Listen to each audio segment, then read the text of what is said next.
hello आज चाहिँ हामी चाहिँ किम्बाब बनाउन जाँदैछौँ ताईमा तावाहाङ र म मिलेर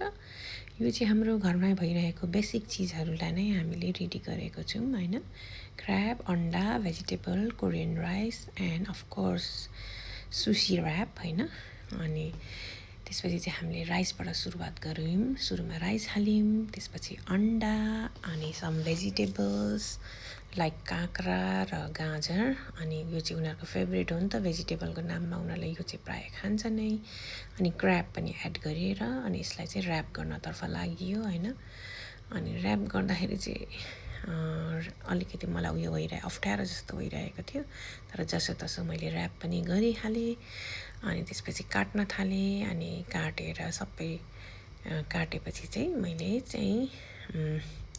पिस पिस पिस बनाएर स्प्रिङ्कल गरिदिएँ सेसेमीले अनि फर्स्टमा ट्राई गर्नु दिएँ मैले ताएमाले चाहिँ फर्स्ट बाइट खाएपछि चाहिँ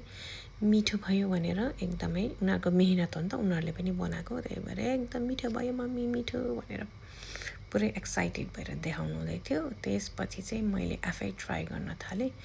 मैले चाहिँ अकबरी खोर्सानी अन टप गरेर खाएको यस्तो बब्बाल मिठो भयो हैन भन्नै सकिन्न अनि एकदम मिठो मिठो भयो भनेर त्यसपछि चाहिँ थर्डमा चाहिँ मेरो छोराले ट्राई गर्नुभयो यतिखेरसम्म त धेरै खाइसकेको थियो उसले तपाईँ पनि मम्मी गुड भनेर चाहिँ एकदमै पुरै दिइरहेको थियो गमका गम अनि तपाईँहरू पनि यसरी समर होलिडेमा बच्चाहरूलाई यसरी इन्भल्भ गराएर हैन